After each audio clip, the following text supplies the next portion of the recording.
¡Las ha hecho! ¡Y todo sereno!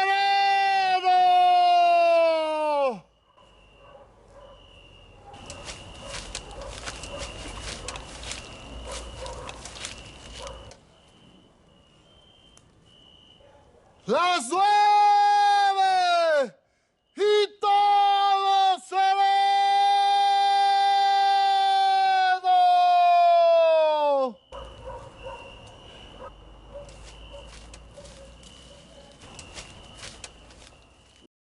¡Las 10 y todo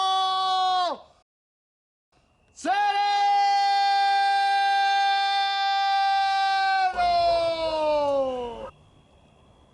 Buenas noches. Buenas noches. ¿Qué hacen tan tarde fuera de sus casas? ¿Que no les da miedo? ¿Que no saben cuál es esta calzada? La calzada de los misterios, la calle de los misterios. Y dicen que por aquí pasan cosas misteriosas. Pasan cosas... No les digo porque está la chiquita.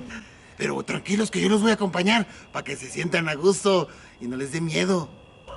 Por cierto, este cerro ha sido testigo de uno de los acontecimientos más importantes para nosotros los tlaxcaltecas, ¿sabían?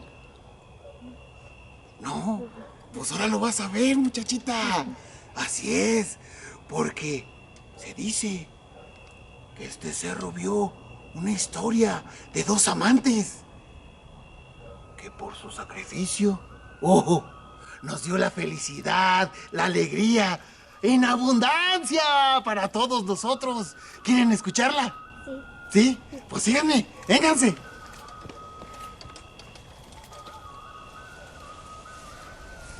Les hablo del dios Quetzalcóatl y de la diosa Mayahuel, la diosa del pulque.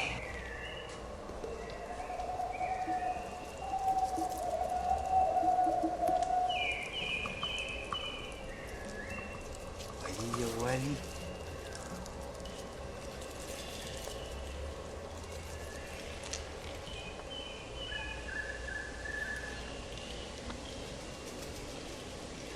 Hace muchos años, en los tiempos míticos, los hombres y las mujeres no tenían nada que les proporcionara placer o gozo. Los dioses sintieron lástima por ellos, así que comenzaron a pensar sobre qué sería mejor darles como regalo para alegrar su corazón. Unos pensaron en telas, otros en comida, pero no lograban ponerse de acuerdo. Fue entonces que el dios Quetzalcóatl se acordó de mí, la diosa Nahuel, deidad relacionada con la fertilidad, la tierra, la alimentación. Llevaba el nombre de Nahuel, que quiere decir Met, lo que rodea al maguey, y Yaguali, redondo en náhuatl. Vivía retirada de donde habitaban los demás dioses. Se decía que era una doncella muy bella y deseable. Es por ello que mi abuela, una Tzitzimit, quien era uno de los demonios del reino de la oscuridad, me tenía estrictamente prohibido salir del reino de la oscuridad, corriendo el riesgo de perder la vida como castigo por desobedecerla. Y es que yo poseía una planta mágica que no solamente otorgaría felicidad a los seres humanos, sino también comida, bebida y muchos dones más. Esto lo sabía Quetzalcóatl, así que los dioses le ordenaron llevar mi planta ante ellos. Fue así que Quetzalcóatl se convirtió en Ejecatl, el dios del viento, y comenzó a surcar y a viajar por todos los aires y los cielos hasta llegar al reino de la oscuridad. Cuando llegó ahí, me encontró completamente sola y con suaves palabras y dulces promesas me dijo. He venido a llevarte para conocer el mundo. Me convenció. Me convenció de que lo acompañara al mundo de los seres humanos. Compartiríamos con ellos todos los prodigios de mi planta.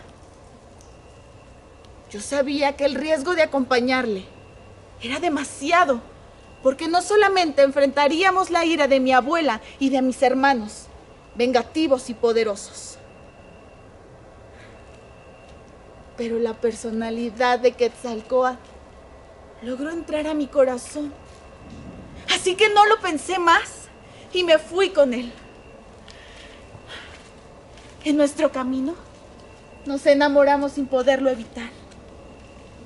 Compartiríamos con los hombres y con las mujeres todos los beneficios de mi planta. Y ellos podrían cantar y bailar y disfrutar del canto de las aves. Pero cuando llegamos a la tierra, nos dimos cuenta de que mis hermanos y mi abuela venían detrás de nosotros.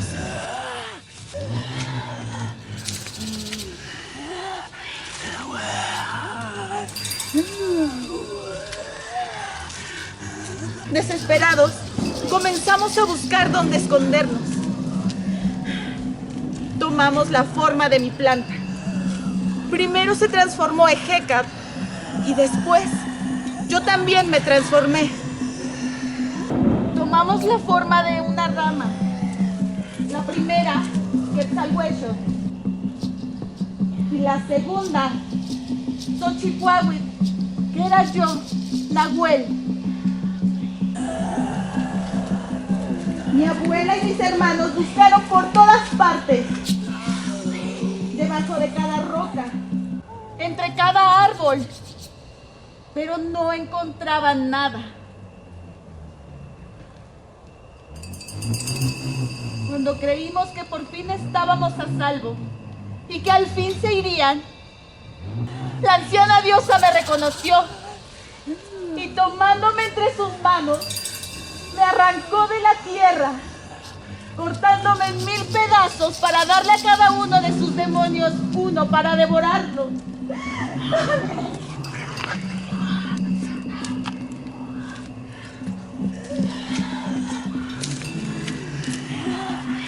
Y retirarse después.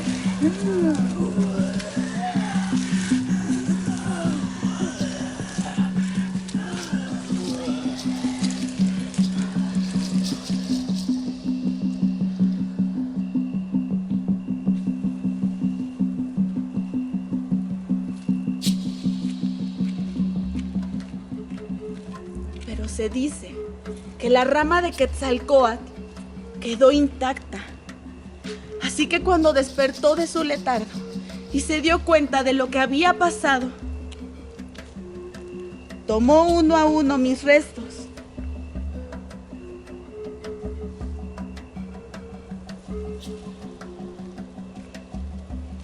y los llevó a tierras tlaxcaltecas.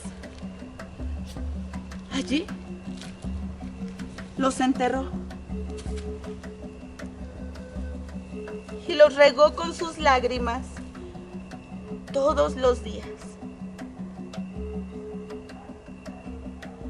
De allí surgió una hermosa planta, Mayahuel, una planta hermosa de la cual se obtiene un dulce líquido que al fermentarse se convierte en netli o pulque, la bebida de los dioses. Se dice que nunca pude recuperar mi forma normal. Quedé convertida para siempre en un maguey. Pero eso no importa, porque Quetzalcóatl y yo cumplimos nuestra promesa. Pues no solamente llevamos felicidad a los seres humanos, sino también comida, muchas propiedades, bebida y mucha, mucha felicidad. Así que ya saben, cuando visiten tierras tlaxcaltecas y vean un maguey, se acordarán del enorme sacrificio de amor de estos dos dioses el dios Quetzalcóatl, y yo, la diosa Mayagüel.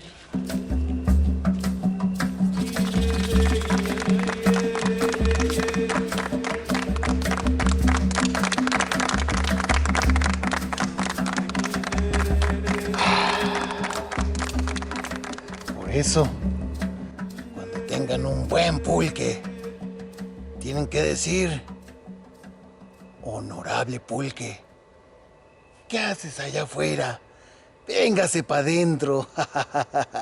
Agua de las verdes matas. Tú me tumbas, tú me matas. Tú me haces andar a gatas. Estiro el brazo, encojo el codo y me lo inclino todo.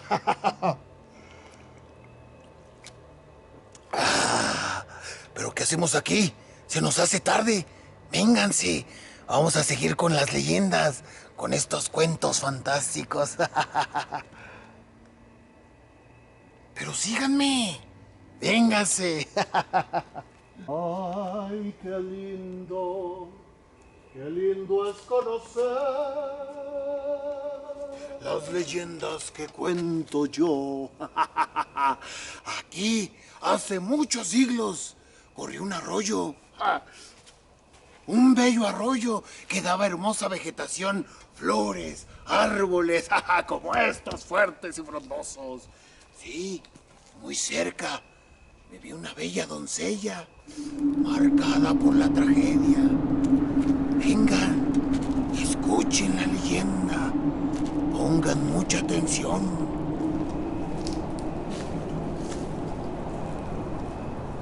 Una misma leyenda, diferentes formas de contarla.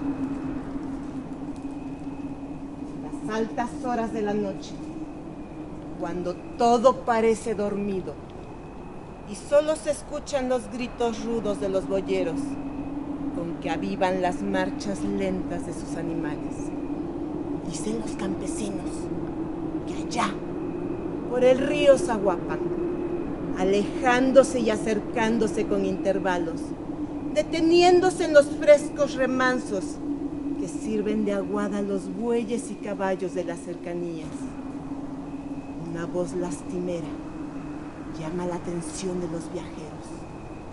Es la voz de una mujer que solloza y que vaga por las márgenes del río buscando algo que ha perdido y que no hallará jamás.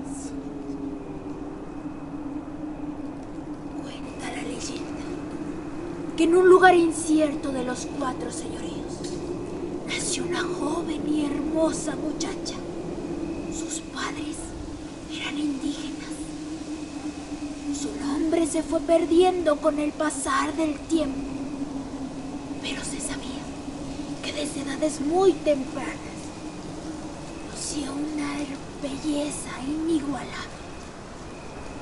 La joven tenía no siempre numerosos pretendientes, pero ninguna pudo encender nunca la llama del amor en su pecho, aunque la colmaran de regalos, obsequios y halagos. Hasta que un día llegó un viajero en el pueblo que le robó el corazón. Y como era de esperarse, la muchacha, en contra de los consejos de sus padres, se enamoró de él. Se fueron juntos a un lugar lejano. Formaron su hogar, pequeño pero feliz. Ay, y ella siempre lo esperaba en las tardes para comer y celebrar la vida con sus hermosos hijos. Tenían un hogar muy feliz. Pero el tiempo pasó deprisa y la alegría de aquel hogar se empezó a desvanecer en el aire. Y aunque tuvieron 2 niños hermosos, las peleas y los reproches se hicieron habituales entre los dos. De a poco, su marido comenzó a postergar el regreso a casa. Volvía de madrugada, borracho y oliendo a perfumes ajenos. A veces pasaba toda la noche por fuera. ¿Quién sabe dónde? ¿Con quién? La joven al principio esperaba, muerta de tristeza, pensando qué podía hacer para que volviera a su hogar la alegría. Un día, su marido simplemente no volvió. Abandonada a su suerte, la joven se resintió con aquel mal hombre, al punto tal que estaba dispuesta a marcharse ella también. Pero no tenía dinero, ni forma de obtenerlo, y no podía dejar a sus pequeños a solas. Las siguientes noches las pasó sin dormir, pensando qué podía hacer y maldiciendo el día en que se enamoró de aquel viajero en su pueblo. La rabia se fue acumulando dentro suyo y se fue comiendo su cordura.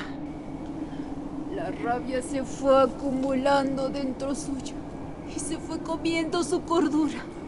Los niños lloraban sin cesar, muertos de hambre. Los niños lloraban sin cesar, muertos de hambre. La casa crujía solitaria en medio de la nada. La casa crujía solitaria en medio de la nada. Así que una noche, abandonada a su dolor, la joven se levantó y arrastró a sus pequeños al río cercano. La joven se levantó y arrastró a sus pequeños al río cercano. Allí los besó. Allí los besó. Les lavó sus rostros pequeñitos. Les lavó sus rostros pequeñitos. Y los sumergió hasta el fondo del agua. Los sumergió hasta el fondo del agua. Hasta sentir que sus cuerpecitos frenéticos dejaron de moverse. Hasta sentir que sus cuerpecitos frenéticos dejaron de moverse. Solo la joven entró en sus cabales. Solo la joven entró en sus cabales. Y presenciando el horror que acababa de cometer. Se entregó a un llanto profundo e infinito. Se entregó a un llanto profundo e infinito. Que no paró hasta varios días después. Que no paró hasta varios días después. Cuando el hambre, la tristeza y la locura. Cuando el hambre, la tristeza y la locura la arrancaron de esta vida. La arrancaron de esta vida. Pero su alma atormentada no tuvo descanso y siguió lamentándose y llorando a viva voz. Su alma se levantó de la orilla del río,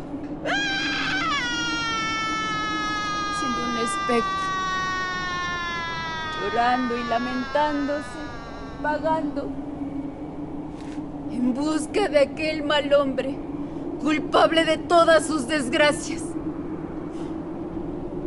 o alguien que le resultara parecido.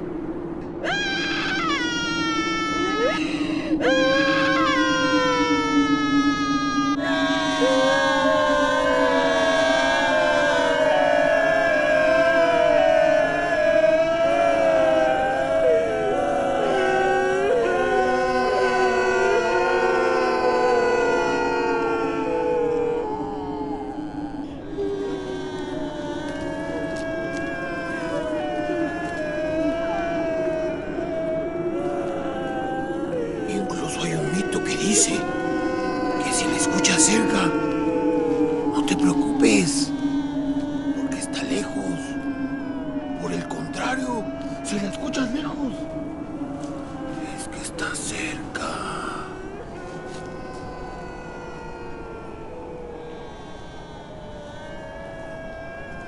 Pero vénganse, caminen y no miren hacia atrás. Vengan, caminen. Vénganse para acá. Les digo que aquí asustan a las 10 de la noche. No, si no fuera. Uy, pero qué bonito, ¿ya vieron? ¿A poco no les gusta? Sí, les digo que este lugar ha sido uno de los lugares más bonitos. Y esta calle me recuerda a una de allá de Santana Chautempan. Se ya le gusté a mi comadre. Véngase, comadre, agárrese. Sí. ¿Conocen Santana Chautempan? Sí. ¿Conocen a Chucho el Roto? No. ¿No lo conocen? No. Era el Robin Hood mexicano. Este hombre le robaba a los ricos para dárselo a los pobres. ¿Cómo hace falta, verdad, comadre? Sí. Pero véngase para acá. Aquí acomódese. Porque lo vamos a ver. Nada más hay que llamarle. ¡Chucho! ¡Chucho! ¡Ya llegamos! Y ahí viene.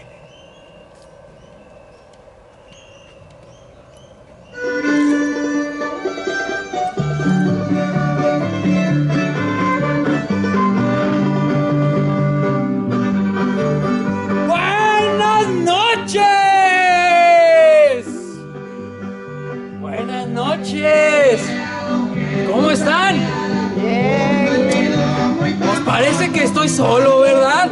¿Que cómo están? Bien. ¡Eso! ¡Chucho el Roto! El delincuente más buscado de 1890. El bandido generoso. El Robin Hood mexicano, pues. El terror de los ricos. El paladín de los pobres. Ah, no es cierto. Son puros cuentos que no. Bueno. No todo. Yo fui como muchos mexicanos de esa época.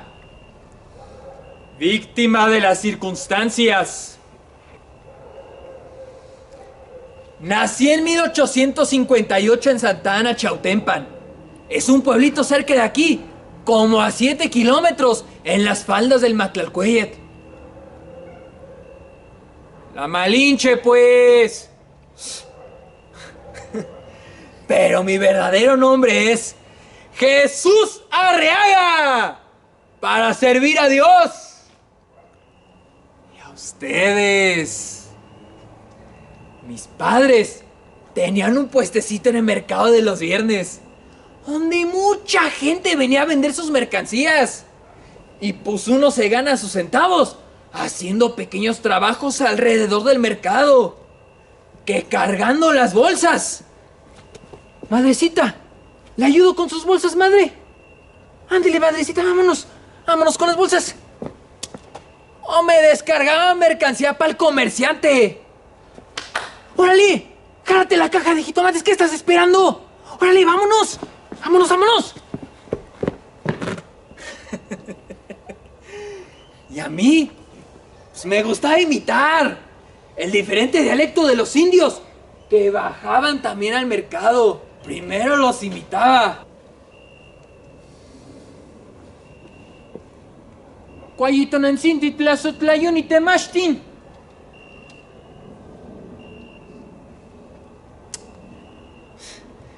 Buenos días, honorables y sabios maestros.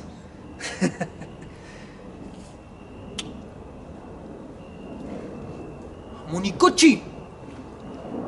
Municochi, escuincle. No me chilles, chamaco. En ese tiempo también había teatros que igual viajaban de pueblo en pueblo. Me gustaba observar cuidadosamente al ventríloco para tirar la voz. Ya después hacer conversaciones con las cabezas de lechuga. Y creaba pláticas entre el señor Rábano y la señora Zanahoria.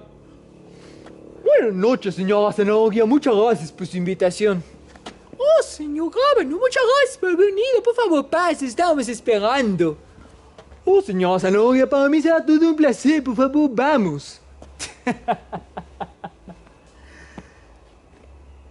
Aprender también de los magos. El cómo hacer los trucos sin que a uno lo descubran. Es más, ¿quieren ver uno? A ver quién será bueno. ¿Usted? A ver, pásele. ¿Cómo se llama? Emilio. Mucho gusto, Emilio. Pero salude bien, chingüentes. Hasta parece tímido, ¿verdad? Sí. ¿Sí? Sí. Ah, bueno. ¿Conoce usted la magia? Sí. A ver, pues toma una carta. ¿Está bien? Sí. Muéstrela. ¿Estuvo? Sí. Póngala acá. Pero pues no se ponga nervioso, ¿qué pues? A ver. ¿Qué será bueno? ¿Será esta? No. ¿No? Ponga su mano así. A ver. Acuérdese de su carta, ¿la tiene? Sí.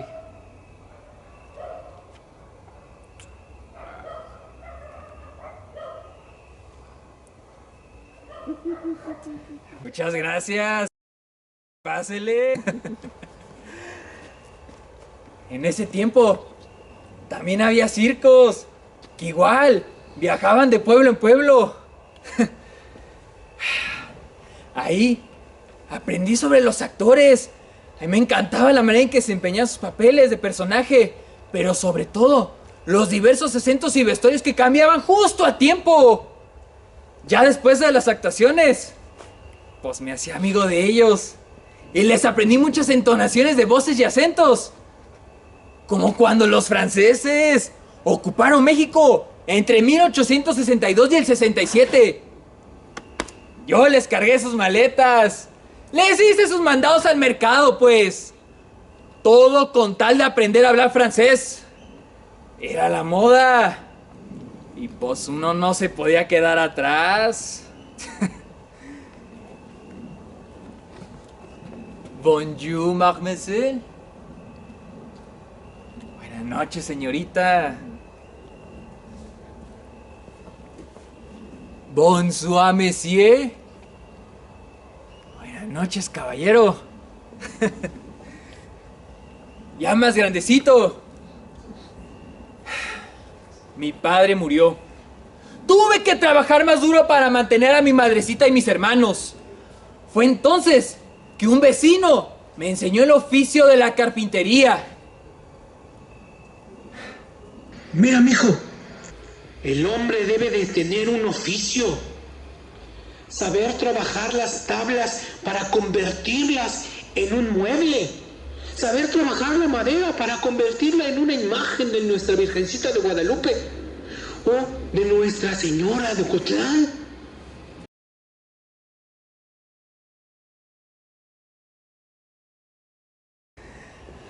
Fue entonces que llegó el ferrocarril a Tlaxcala, el 16 de septiembre de 1869.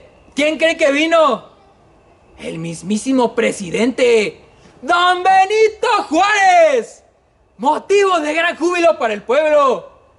Mirar las diversas clases de gentes que iban y se iban en las enormes máquinas. La gente de la Ciudad de México. La gente rica y muchos más. Pues esa misma curiosidad de conocer la gran Ciudad de México me llevó a salir de mi querida Tlaxcala en el año de 1869. Fue ahí que llegué al pueblo de Tlalpan. Empecé a trabajar como ebanista en la casa de un señor bien rico, Don Diego de Frisac. Y en su enorme mansión fue ahí que conocí a la mujer más hermosa, de pelo rizado, ojos de aceituna, manos de porcelana. Buenas noches. Buenas noches. Buenas noches. Tilde me enseñó a bailar los valses que eran de moda en aquellos días. Y así, frecuentar los bailes de la alta sociedad.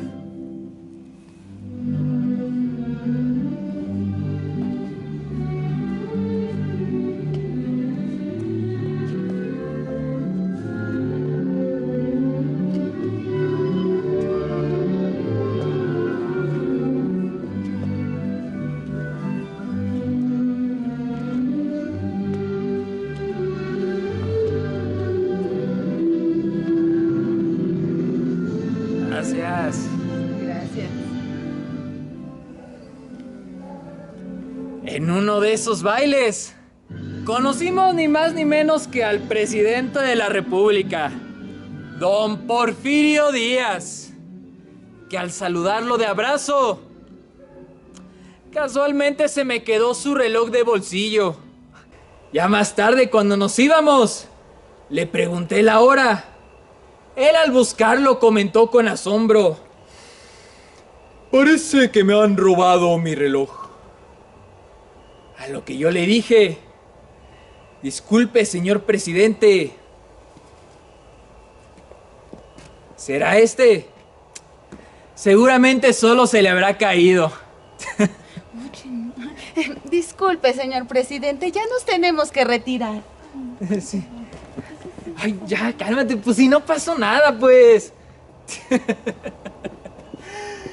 Y así pasaron varios meses de aventuras y travesuras entre Matilde y yo, los más hermosos de mi vida, hasta que se embarazó. Y se enteró su padre. Don Diego se la llevó a Europa inmediatamente. No antes. Me inventó cargos falsos ante la justicia, llevándome a la cárcel de Belén en la Ciudad de México. Pero tras varios meses de encierro, ¡me escapé! ¡Disfrazado del presidente de la junta directiva de la cárcel! A plena luz del día y con 22 reos más. Ya me imagino la cara del director del penal cuando se enteró. Y así nació Chucho el Roto. Empezó mi fama de bandido, bandolero generoso y peculiar, pues la mayor parte de lo que robaba lo repartía entre los pobres. Inmediatamente después de fugarme de la prisión, me dediqué a robar a muchos ricos, embarcarme a Europa, buscar a Matilde y a mi niña Dolores, y me las traje a México. Fue entonces que creció mi fama y nombre en todo el país.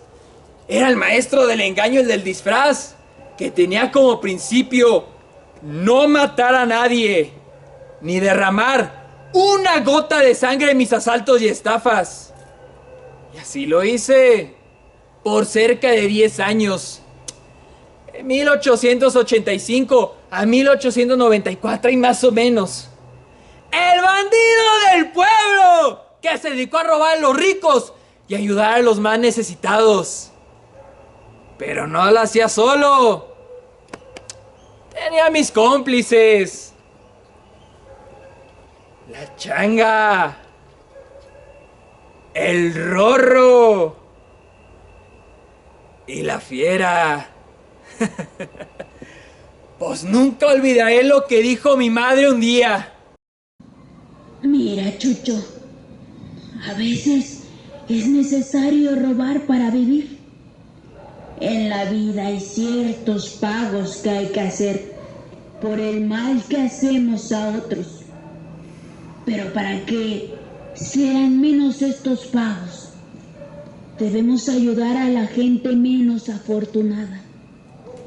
Nunca hay que robar o tomar ventaja de alguien que es pobre o en la necesidad.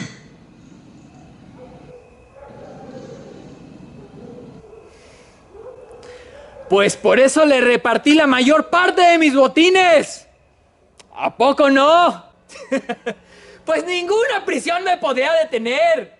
Pues me escapé de casi todas. En Yucatán, México, Querétaro y otras que ya hasta ni me acuerdo. ¿Y saben cómo? Pues disfrazado de policía, militar o empleado de la cárcel, inclusive de la más segura, la de San Juan de Ulúa en Veracruz. De ahí nunca se ha escapado nadie. Y yo fui el primero. Fue complicado, pero lo logré. ¿Saben cómo? Ocultándome en una cuba. Esos tambos que usan para la disposición de las aguas negras de la cárcel. Logré meterme en uno de ellos. Y ya nada más fue cuestión para que un barco me llevó lejos de ahí.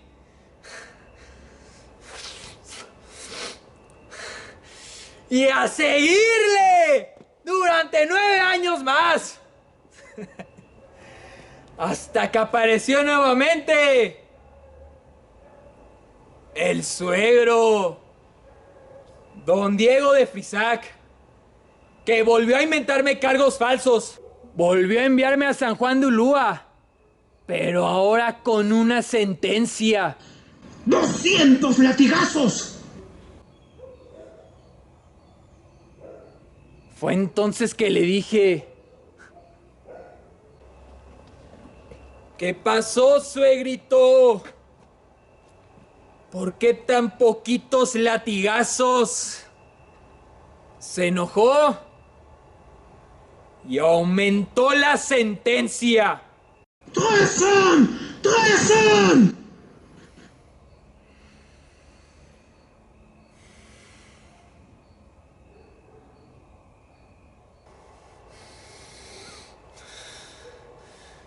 Ya en la prisión, preparé nuevamente mi huida, pero fui traicionado por Bruno, mi compañero de celda.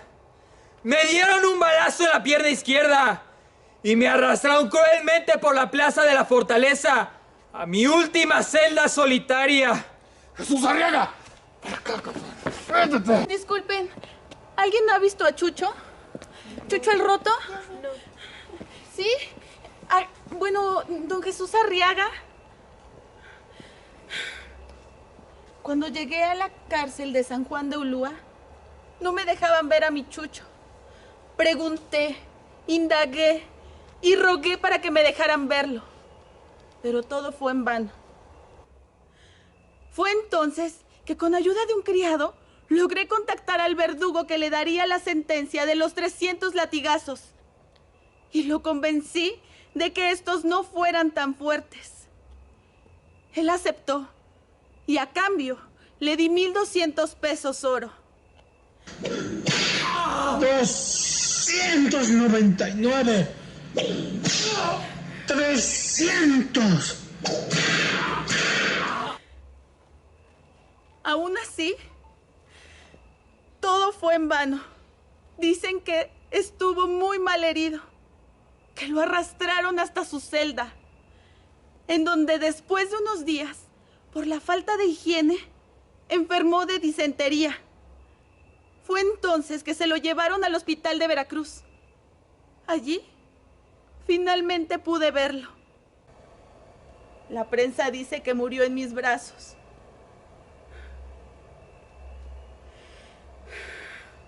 Fue el 25 de marzo de 1894.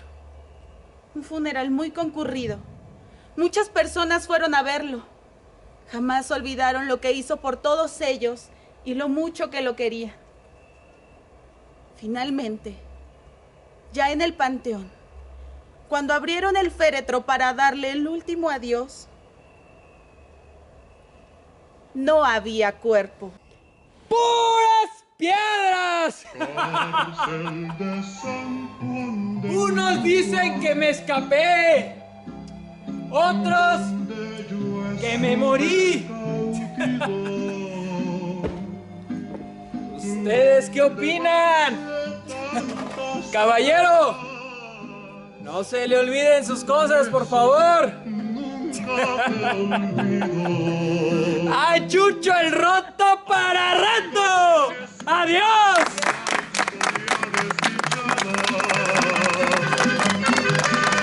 Se cantaba el corrido del ladrón Jesús Arriaga. ¿Nada es verdad? Nada es mentira. Todo depende con el cristal con que se mira. Hemos llegado al final de la calzada. Espero les haya gustado. Y tengan cuidado por dónde andan caminando, que es renoche. Váyanse con cuidado. Yo seguiré mi camino. Amigos de Chucho el Roto,